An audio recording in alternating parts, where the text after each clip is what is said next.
તો શનિવારે અમાસના દિવસે જે ઘરમાં બનશે માત્ર આ એક શાક, તેનું ઘર ધન દોલતથી ભરાઈ જશે. શનિવારે વૈશાખ મહિનાની અમાસ એટલે કે શનિચરી અમાસ વર્ષની સૌથી મોટી અમાસ છે. આ દિવસે એક વસ્તુ જરૂર ખાઈ લેજો, જેથી તમારું ભાગ્ય તરત જ બદલાઈ જશે. વૈશાખ મહિનાની આ અમાસના મહત્વની અને મહિનાની વાત કરીએ તો પદ્મપુરાણ, વિષ્ણુ પુરાણ અને ભવિષ્ય પુરાણ અનુસાર આ તે શુભ દિવસ છે જે દિવસે માત્ર આ એક વસ્તુ ખાઈ લેવાથી તમને તમારા પૂર્વજોનો એવો આશીર્વાદ મળે છે કે તમારા જીવનમાં ચાલી રહેલા તમામ દોષોથી તમને તાત્કાલિક મુક્તિ મળી જાય છે. આવા લોકો જીવનમાં તમામ ભૌતિક સુખ સુવિધા પ્રાપ્ત કરે છે. શનિવારે અમાસના દિવસે માત્ર ને માત્ર આ એક વસ્તુ ખાઈ લેવાથી વ્યક્તિના જીવનમાં કરેલા અજાણતા તમામ પાપોથી મુક્તિ મળે છે અને દરિદ્રતા દૂર થાય છે. આ ઉપરાંત જીવનમાં આવતા અવરોધો દૂર થાય છે અને સુખ સમૃદ્ધિ આવે છે. તેથી ભલે તમે સ્ત્રી હોય કે પુરુષ, તમારે એક વસ્તુ અમાસના દિવસે ખાવી જ જોઈએ. અને આ વૈશાખ મહિનાનો છેલ્લો દિવસ છે, કારણ કે શનિવારે 16 તારીખે આવનારી વર્ષની સૌથી મોટી અમાસ ખૂબ જ વિશેષ અને સમસ્ત મનોકામના પૂર્ણ કરનારી અમાસ માનવામાં આવે છે. આ અમાસ શનિવારના દિવસે અમાસ આવતી હોવાથી તેને શનિચરી અમાસ કહેવામાં આવે છે. જ્યોતિષશાસ્ત્ર અને હિન્દુ ધર્મમાં આ દિવસનું વિશેષ મહત્વ છે. શનિની સાડાસાતી, પનોતી કે દુઃખથી પરેશાન લોકો માટે આ દિવસ આશીર્વાદ સમાન છે. આ દિવસે કરવામાં આવતી પૂજા ત્વરિત ફળ આપે છે. આ અમાસ પિતૃઓનો દિવસ છે. આ દિવસે પવિત્ર નદીમાં સ્નાન અને દાન કરવાથી પિતૃઓ તૃપ્ત થાય છે અને આશીર્વાદ આપે છે. આ દિવસે કાળા તલ, અડદ, લોખંડ, તેલ અને કાળા વસ્ત્રોનું દાન કરવાથી જીવનના અવરોધો દૂર થાય છે. અમાસના દિવસે સવારે વહેલા ઉઠી પવિત્ર સ્નાન કરવું, શનિ મંદિરે જઈને શનિદેવને સરસિયાનું તેલ અર્પણ કરવું, પીપળાના વૃક્ષને જળ ચઢાવવું અને સાંજે ત્યાં દીવો પ્રગટાવવો, ઓમ શનૈશ્વરાય નમઃ મંત્રનો જાપ કરો. પૌરાણિક કથા મુજબ શનિદેવ સૂર્યદેવ અને છાયાના પુત્ર છે. જ્યારે શનિદેવનો જન્મ થયો ત્યારે તેમનો શ્યામ વર્ણ જોઈને સૂર્યદેવ ક્રોધિત થયા અને તેમણે શનિદેવનો અસ્વીકાર કર્યો. શનિદેવે ભગવાન શિવની કઠોર તપસ્યા કરી. તેમની ભક્તિથી પ્રસન્ન થઈને શિવજીએ તેમને ન્યાયના દેવતા બનાવ્યા. એવું માનવામાં આવે છે કે એકવાર શનિદેવના પ્રકોપથી બચવા માટે દેવતાઓએ તેમને સ્તુતિ કરી હતી. શનિદેવે વચન આપ્યું હતું કે જે ભક્ત શનિવારના દિવસે આવતી અમાસ પર મારી ભક્તિ કરશે અને ગરીબોની સેવા કરશે, તેને મારા અશુભ પ્રભાવનો સામનો કરવો પડશે નહીં. ત્યારથી શનિચરી અમાસના દિવસે શનિદેવની પૂજા કરવાનું વિધાન પ્રચલિત થયું છે. આ દિવસે હનુમાન ચાલીસાના પાઠ કરવાથી પણ શનિદેવ પ્રસન્ન થાય છે, કારણ કે શનિદેવે હનુમાનજીને વચન આપ્યું હતું કે તેઓ રામ ભક્તોને ક્યારેય હેરાન નહીં કરે. ભક્તો, તમે સાચા સનાતની હોય તો જય શનિદેવ અને જય બજરંગબલી અને જય શ્રી રામ જરૂરથી લખીને વિડીયોને એક લાઈક જરૂરથી કરો. ભક્તો, શનિચરી અમાસના દિવસે આ એક ગુપ્ત વસ્તુ ખાવાથી જીવનમાં ચાલી રહેલી તમામ મુશ્કેલીઓમાંથી વ્યક્તિને હંમેશા માટે મુક્તિ મળી જાય છે. સાથે જ આગળ આપણે જાણીશું કે આ અમાસના દિવસે તમારે ભગવાનને કઈ વસ્તુનો ભોગ લગાવવો જોઈએ, જેથી આજીવન તમને ભગવાન શ્રીમન નારાયણ અને માતા લક્ષ્મીજીની વિશેષ કૃપા અને આશીર્વાદ પ્રાપ્ત થઈ શકે. જે લોકો આ દિવસે ભગવાનની પૂજા કરે છે તેમને પણ આ ખાસ ચમત્કારિક વસ્તુઓનો ભોગ ભગવાનને જરૂર લગાવવો જોઈએ અને બીજા દિવસે તમે પ્રસાદ સ્વરૂપે આ વસ્તુનું સેવન કરી શકો છો. સાથે જ આપણા રસોડામાં હાજર દરરોજ ખવાતી શાસ્ત્રોમાં નિષેધ કરેલી કેટલીક એવી વસ્તુઓ હું જણાવીશ જે તમે આ દિવસે ભૂલથી પણ ખાવ તો દૂર, પણ સ્પર્શ પણ કરી લેશો તો અમાસ પર માંસ ખાવાના બરાબર તમને પાપ લાગી શકે છે, જેનાથી તમને તમારા પિતૃઓની નારાજગી અને ક્રોધનો સામનો કરવો પડી શકે છે.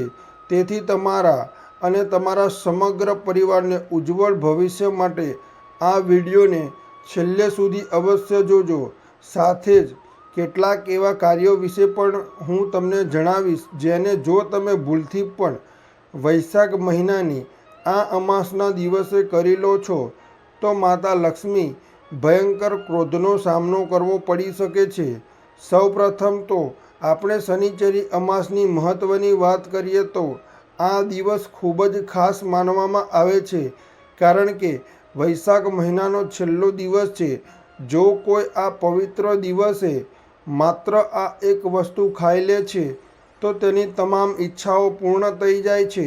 ખાસ કરીને જેમના જીવનમાં વર્ષોથી કોઈ દોષ ચાલી રહ્યો હોય, નિષ્ઠતા હોય, મુશ્કેલીઓનો સામનો કરવો પડતો હોય, જેના પ્રભાવથી જો તમે તમારા જીવનમાં લાખો પ્રયત્ન છતાં સફળતા પ્રાપ્ત નથી કરી શકતા, તો આ શનિવારે અમાસના દિવસે આ વસ્તુના સેવનથી તમારા જીવનમાં આ તમામ દોષ હંમેશા માટે ખતમ થઈ જશે અને તમે તમારા જીવનમાં ઊંચાઈઓને સ્પર્શ કરશો. આ દિવસે આ ગુપ્ત વસ્તુ ખાવી જેટલી જરૂરી છે ને તેટલું જ જરૂરી છે. આ દિવસે કેટલીક વસ્તુઓ ખાવાથી બચવું, શાસ્ત્રો અનુસાર કેટલીક વસ્તુઓનું સેવન કરવું સંપૂર્ણપણે નિષેધ છે. આ શનિવારે અમાસના દિવસે જો તમે આ એક વસ્તુ ખાઈ લો છો અથવા તો ઘરમાં બનાવી લો છો તો તમારે તમારા આખા પરિવારને માતા લક્ષ્મીજીના ક્રોધનો સામનો કરવો પડી શકે છે. તેથી જે હું જણાવવા જઈ રહ્યો છું તે ધ્યાનથી સાંભળો, કારણ કે દર મહિને અમાસ આવે છે, તિથિ આવે છે, એટલે કે વર્ષમાં કુલ 12 અમાસ આવે છે, પરંતુ તમામ અમાસની તિથિમાં કેટલીક એવી અમાસ છે જેનું સૌથી વધુ મહત્ત્વ છે અને તેમાંથી એક છે વૈશાખ મહિનાની અમાસ. શાસ્ત્રોમાં આપેલી માહિતી અનુસાર જે વ્યક્તિ પોતાના ઘરે માત્ર અને માત્ર આ એક વસ્તુ બનાવે છે અને તેને ખાઈ લે છે તો તેને પોતાના પિતૃઓનો વિશેષ આશીર્વાદ આજીવન પ્રાપ્ત થાય છે, કારણ કે આ અમાસ પિતૃઓની કૃપા પ્રાપ્ત કરવાનું સુવર્ણ અવસર આપે છે. આ ઉપરાંત ઘણા દાયકાઓ બાદ આ અમાસના દિવસે અનેક અત્યંત દુર્લભ ગ્રહ નક્ષત્રોના વિશિષ્ટ યોગ બનવા જઈ રહ્યા છે, જેમાં સાધ્ય યોગ, બ્રહ્મ યોગ, શિવવાસ યોગનો સમાવેશ થાય છે. આ દુર્લભ ગ્રહ નક્ષત્રોના પ્રભાવથી આ અમાસની ફક્ત એક વસ્તુ ખાઈ લેવાથી વ્યક્તિનું ભાગ્ય ઉદય થવું નિશ્ચિત થઈ જાય છે.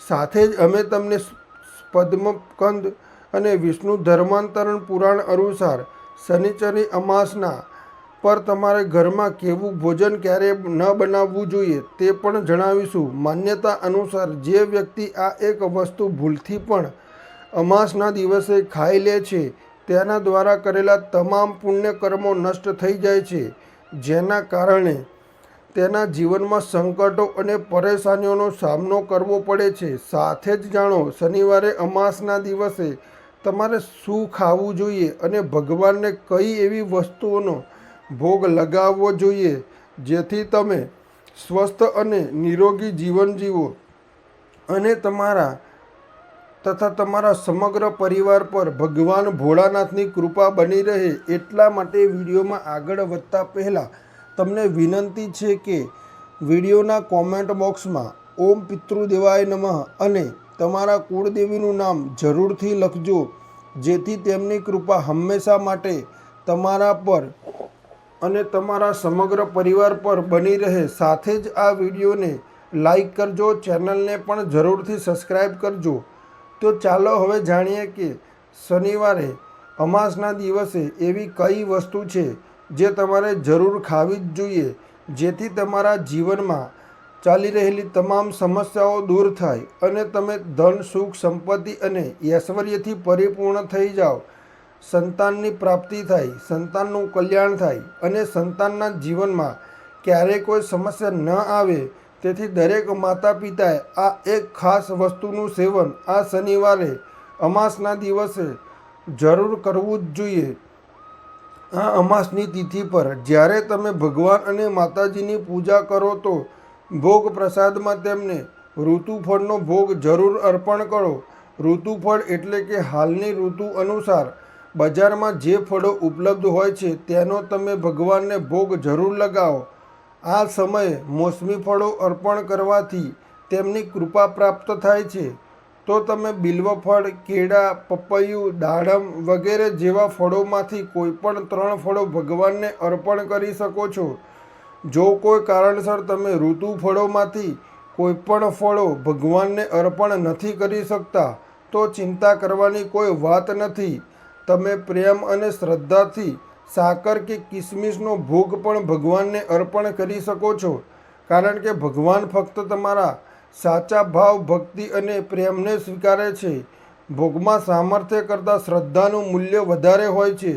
જો તમે આ ફળો અર્પણ કરવા ઈચ્છો છો તો તે પણ અત્યંત પુણ્યકારી છે, જેમ કે પીળું કેળું, લાલ સફરજન, સંતરા અને શ્રીફળ. પરંતુ એક વાતનું હંમેશા ધ્યાન રાખવું કે નાશપતીનું ફળ ભગવાનને ક્યારેય અર્પણ ન કરવું જોઈએ.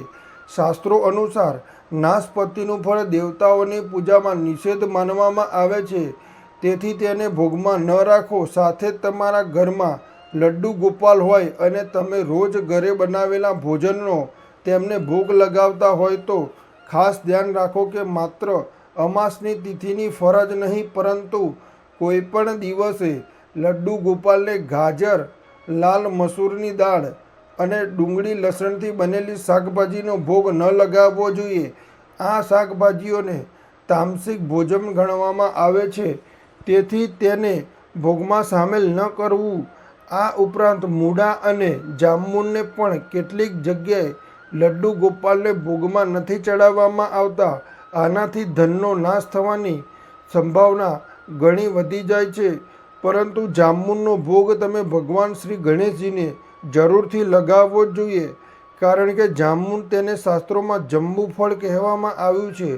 તે ભગવાન શ્રી ગણેશજીને અત્યંત પ્રિય છે. આ માસની તિથિ પર તમે ભગવાન ગણેશજીને નિશ્ચિતપણે જાંબુનો ભોગ લગાવો. આ સાથે જ વ્યક્તિ કોઈપણ શુભ દિવસે, ખાસ કરીને અમાસના દિવસે ભગવાનને અર્પણ કરેલા પંચામૃતનું સેવન કરે છે તેના જીવનમાં ક્યારેય ધનની કમી નથી રહેતી. પંચામૃત માટે ગાયનું શુદ્ધ દૂધ, દહીં, મધ અને ગોળ અને ઘીનો ઉપયોગ કરો. પ્રસાદ તરીકે ખાવાથી તે શરીર અને આત્માને શુદ્ધ કરે છે. તેથી જીવનમાં સુખ, સમૃદ્ધિ અને વૈવાહિક સુખ પ્રાપ્ત થાય છે. એવી માન્યતા છે કે ભગવાનના પંચામૃતનું સેવન કરનારા લોકો ક્યારેય આકસ્મિક દુર્ઘટનાનો શિકાર નથી થતા.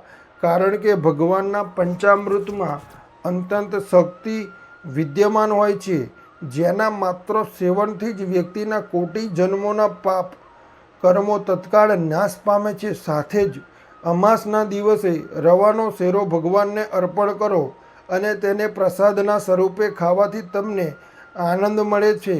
જીવનમાં સુખ અને સમૃદ્ધિના વરદાન મળે છે. પરંતુ જો તમને આ સમયે રવાનો શેરો ન મળે તો તમે મધ મિશ્રિત ગોળ અને તલના લાડવા બનાવી શકો છો અને પ્રસાદના રૂપમાં ખાઈ શકો છો. શનિચરી અમાસના દિવસે મખના ખીર અને સાબુદાણાની ખીર બનાવી શકો છો.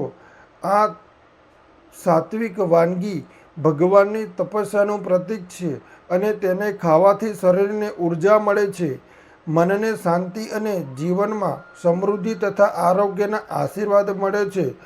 પ્રસાદ તરીકે ખાવાથી શરીરની નબળાઈ દૂર થાય છે, જીવનમાં સુખ અને આર્થિક સમૃદ્ધિ આવે છે. જે ભક્તોની કુંડળીમાં ગ્રહ નક્ષત્રો પ્રતિકૂળ ચાલી રહ્યા હોય તેમના માટે આ દિવસ વિશેષ અવસર પૂરો પાડે છે. જો આ દિવસે સાચા મનથી માતાજીને કેસરયુક્ત સાબુદાણાની ખીર અર્પણ કરવામાં આવે તો કુંડળીના બધા દોષ દૂર થઈ જાય છે. આ ઉપાય એટલો ચમત્કારિક છે કે ઘણી વખત વ્યક્તિના ભાગ્યના બંધ દરવાજા ખુલી જાય છે. પરંતુ આ દિવસની પૂજા જેટલી ફળદાયી છે તેટલી જ કઠોર મર્યાદાઓથી પણ બંધાયેલી છે. શનિચરી અમાસના દિવસે કેટલીક ખાસ વસ્તુઓ ઘરમાં બનાવવી અને ખાવી સંપૂર્ણપણે નિષેધ માનવામાં આવે છે. ધર્મશાસ્ત્રોમાં સ્પષ્ટપણે કહેવામાં આવ્યું છે કે આ દિવસે ઘરમાં લસણ અને ડુંગળીથી બનેલું કોઈપણ તામસિક ભોજન ન બનાવવું જોઈએ. આ ખાદ્ય પદાર્થો ભગવાન શ્રીમન્નારાયણની પૂજાના સંપૂર્ણ વિરુદ્ધ માનવામાં આવે છે. તામસિક ભોજન આપણા મન, વચન અને કર્મને પ્રભાવિત કરે છે, જેનાથી ઈશ્વરની કૃપાનો માર્ગ અવરોધાય છે. આ વખતની અમાસ પર કુલ 70 પ્રકારના શુભ યોગ બની રહ્યા છે, જે તેને વધુ પ્રભાવશાળી બનાવે છે. તેથી આ દિવસે કોઈપણ પ્રકારની ભૂલ, ખાસ કરીને ભોજન સંબંધિત ભૂલ ન થવી જોઈએ. જો કોઈ વ્યક્તિ આ શુભ અવસરે લસણ અને ડુંગળીયુક્ત ભોજન બનાવે છે કે ખાય છે તો તેને ભગવાન શ્રી હરિવિષ્ણુના કોપનો સામનો કરવો પડી શકે છે. કારણ કે ડુંગળી અને લસણની ઉત્પત્તિ ગ્રહ રાહુ અને કેતુના રક્ત અને અસ્થિથી થઈ હતી, જેના કારણે તેમાં તમોગુણ સૌથી વધુ પ્રમાણમાં હોય છે. કારણ કે આ મનને શાંત અને કામી બનાવે છે. સાથે જ શાસ્ત્રો અનુસાર અમાસના દિવસે ભગવાન શ્રી હરિવિષ્ણુને શ્રીફળનો ભોગ અર્પણ કરવો જ જોઈએ. આ ભગવાન શ્રીમન્નારાયણને અત્યંત પ્રિય માનવામાં આવે છે. તો તમે આનો પણ ભોગ લગાવી શકો છો. આનાથી તમને નિશ્ચિતપણે સુખ સમૃદ્ધિ પ્રાપ્ત થશે. પરંતુ જો તમે અસ્વસ્થ હો અથવા કોઈપણ કારણસર ભગવાન માટે જણાવેલા ભોગની વ્યવસ્થા નથી કરી શકતા, તો પણ તમારે ડરવાની કે ગભરાવાની જરૂર નથી. તમે આ દિવસે તમારા ઘરમાં તમારા માટે જે પણ ભોજન બનાવ્યું હોય તેને ભગવાનને અર્પણ કરી શકો છો, પરંતુ ભોજનમાં ડુંગળી કે લસણ ન હોવું જોઈએ. તો આ વાતનું તમારે ખાસ ધ્યાન રાખવું. જો વિડીયો તમને પસંદ આવ્યો હોય તો વિડીયોને લાઈક કરજો, ચેનલને પણ જરૂરથી સબસ્ક્રાઈબ કરજો અને બાજુમાં આપેલા બેલ આઇકનને પ્રેસ કરીને ઓલ ઉપર સિલેક્ટ કરી લેજો, જેથી તમને વિડીયોની નોટિફિકેશન સૌથી પહેલાં મળતી રહે. અને કોમેન્ટ બોક્સમાં જય માતા લક્ષ્મી જરૂરથી લખજો. વિડીયોને છેલ્લે સુધી જોવા બદલ આપનો ખૂબ ખૂબ આભાર. જય શ્રી કૃષ્ણ. હર હર મહાદેવ.